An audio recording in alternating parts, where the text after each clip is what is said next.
First off, I just want to, just send our condolences and our thoughts to everybody at Michigan State. Obviously, it's a tough day across the country, and this crazy stuff just keeps happening. So we just want to send our thoughts and prayers to everybody there at Michigan State. Questions wherever you guys are. Year two, after your first year, how do you feel just about the direction of the program? Oh, I feel great. I feel great about everything from academics. I think we've improved. Got some really, really great recruits on that side of it, on the academic side. And, we're about to open our new clubhouse and when we get back from the tournament. Building-wise, we're doing well. And I think on the field, the product will be it'll be a fun group. Obviously, it's a veteran group. We've added some pitching, so we're excited to get started. We'll see where we're at after this weekend. How was it different this offseason, being able to frame it all yourself ahead of time and not have to just kind of dive in? Yeah, it's obviously, you have a head start. You know what it's gonna be about. I talked to the guys a little bit early on when they came back from Christmas. I talked to our coaches extensively about it.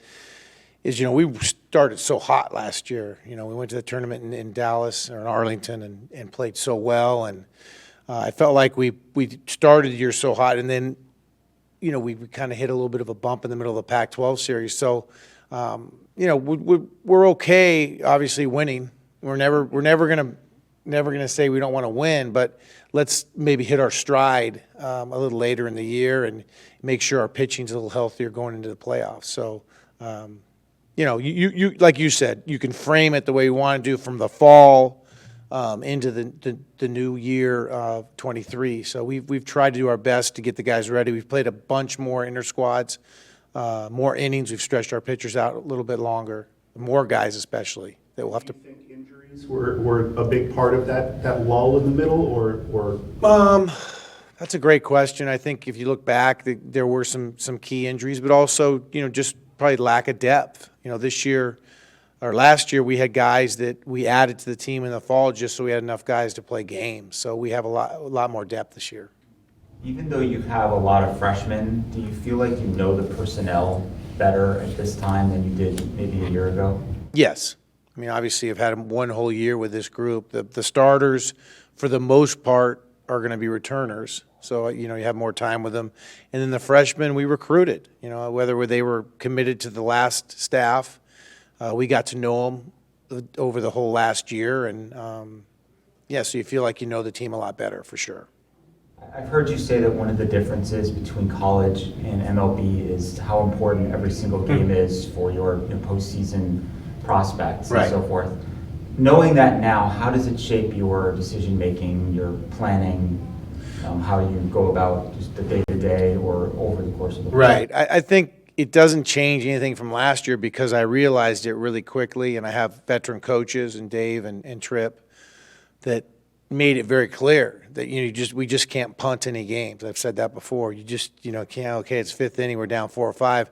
You have to try to find a way to win because the RPI pretty much controls the playoffs and where you go and the seedings.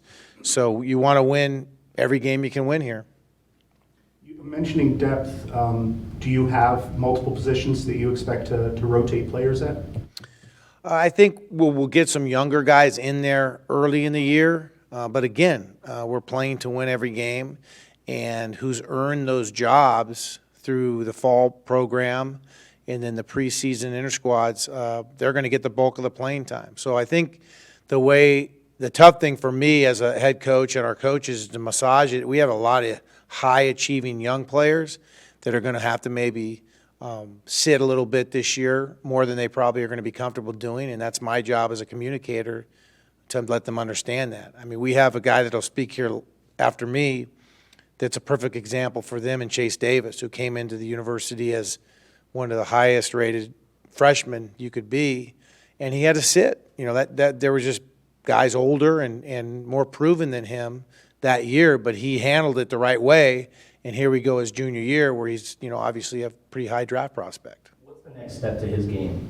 in your opinion? I just think he has to do what he did last year. He has to continue to swing the bat like he did. He's a fantastic outfielder. We'll hopefully, probably the next step for me is just being a little bit better on the bases. Hopefully get him some stolen bases and teach him how to do that better than he did last year. So he just has to keep improving as a player. He's a very talented individual, so we're excited to continue to work with him. Daniel dealt with this last year. Anytime someone coming into their junior year, or in Daniel's case, his sophomore year, because he was eligible, all the hype, the expectations, you're on this list, you're on that list. People talk about the draft. Have you had any conversations with Chase about how to just manage all of that? Yes. Yeah, we talk, and we try to talk as much as we can about it, but that's a very great point, Michael, and I think that it's not easy to handle. I mean, these are 18 to 22-year-olds, and all of a sudden now we have a bunch of scouts sitting in the stands, especially on Friday night against Tennessee. There's going to be a lot more, and they have to understand that it's not every at-bat is the end of the world. They're looking at more than just that. So that's definitely part of my job, and like I said, our coaches, we try to alleviate that stress as best we can. You entered the season last year with some health issues, some pitchers that you had to bring along real slowly. Where do you stand physically in that respect? I think we're in good shape physically. I won't say who at this point because scouting-wise, we don't want to give other teams a chance to just forget about those guys. But we do have some guys that will not pitch this weekend that we were hoping would, and we think are going to be big parts of our club come Pac-12 play. But as usual, there's always you get some guys nicked up a little bit, and we're not going to push them at this point. What have you seen out of Brandon Zastrow for him to start the third game? He's been great. I mean, he's earned that opportunity. I think he's a guy, eventually, he could either pitch on the weekend for us as one of whether it's Friday, Saturday, or Sunday, or he could be a huge a part of our relief corps and pitch 2 or 3 times in the weekend. He has been as good as anybody in the preseason. How do you feel about your pitching depth ending into this season compared to your first year? We're way more comfortable, let's put it that way. And like I said, we're not going to have at least 2 of the guys to pitch this weekend, and we still feel real good about playing 4 games. So to answer your question, 1,000 times better. And then for TJ Nichols taking on that Friday role, what have you seen in his progression from last year to the start of this season? Well, he pitched on Friday last year. He had some fantastic starts, and he had some that were not so memorable.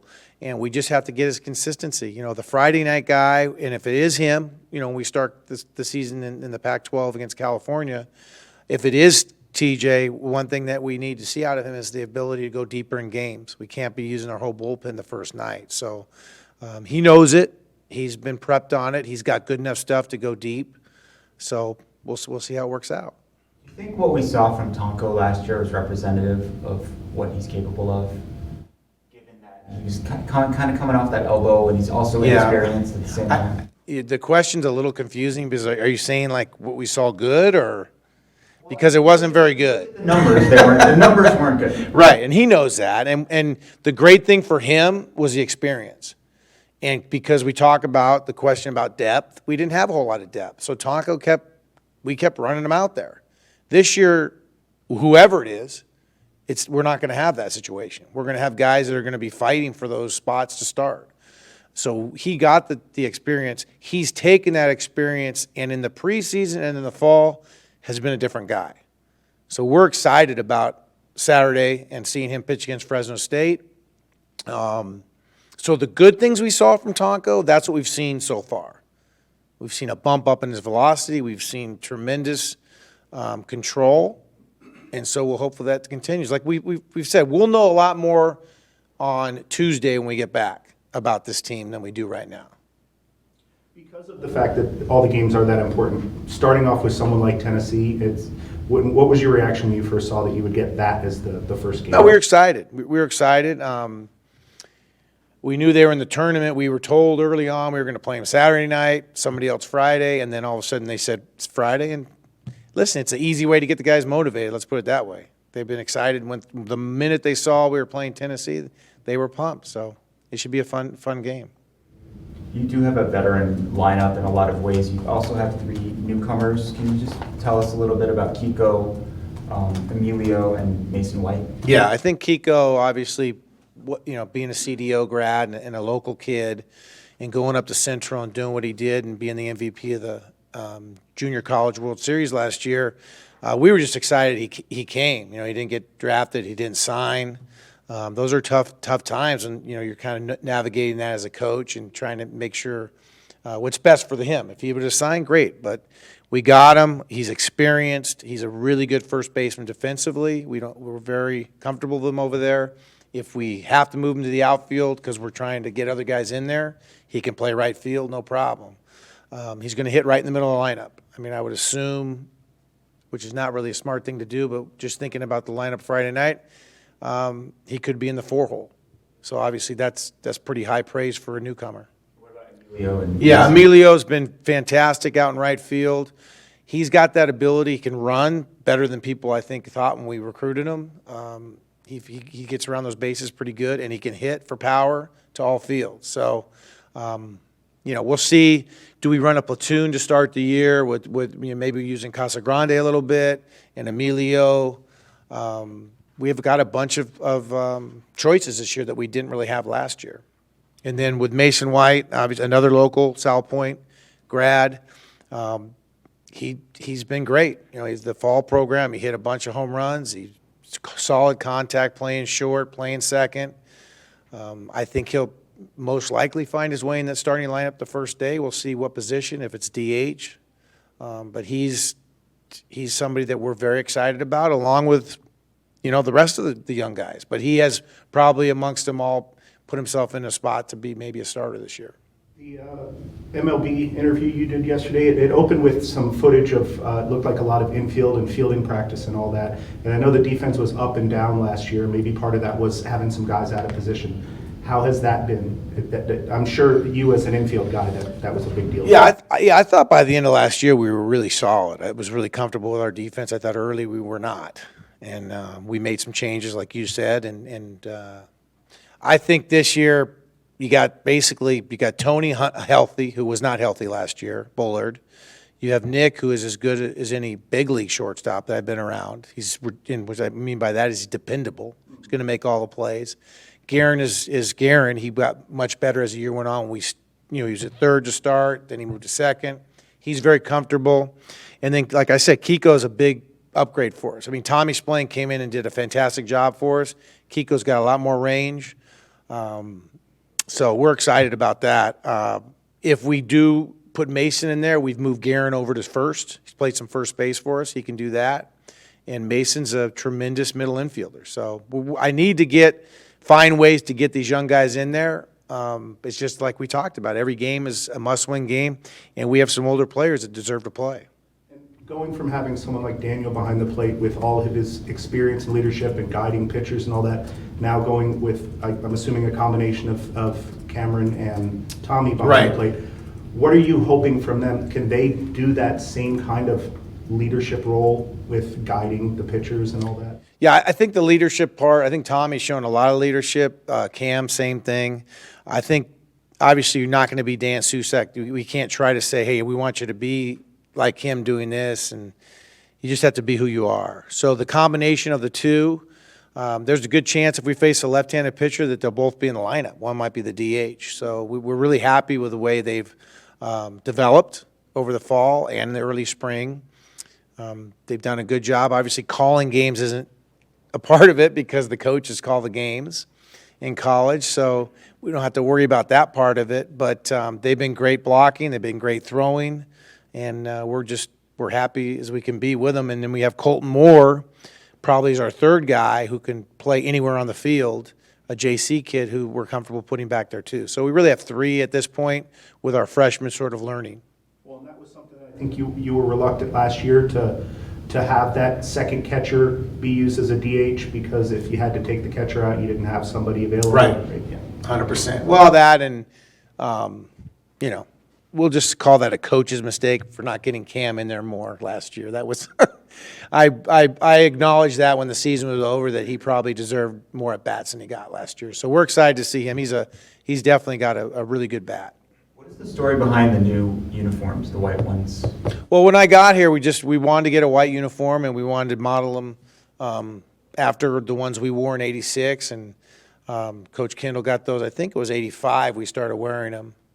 So we just wanted to have a white one to mix in, and we'll always be trying to throw some new stuff at the kids love uniforms. How do you decide which one you go with each day? Does the starting pitcher get to choose? No, we'll decide. We're kind of toying. We have our weekend because we got 2 home games, 2 road games in this tournament. So we kind of have it charted out, and we'll try to wear the red jerseys on Sunday at home at least. And then next year we have some new ones we're going to mix in too. So How important is it to kick off the season on MLB Network and being able to showcase your program? I think it's awesome. It's all about getting these kids out there, getting our program out there. I mean, we feel like we are, one of the best programs on the West Coast in the country. We want to be in Omaha, and this is a good way to start it. And our kids are very, very determined to play well on Friday night. Now, it's our job to kind of get them to just relax and play baseball because there's going to be a lot of hype, and obviously you can't be too high. This is in game. You can't go out there and just on the opening kickoff knock somebody over. You have to breathe and play baseball. Any more questions? You guys head up there on Thursday? Yeah, we'll practice here. We have the option to practice in either the Rockies or the Diamondbacks complex, but we'll just practice here, let the guys go to class on Thursday and leave about 5, 6 o'clock, get up there, and we don't play till night on Friday, so yeah. All right, thank you. Anything everybody. else? Thank you, guys.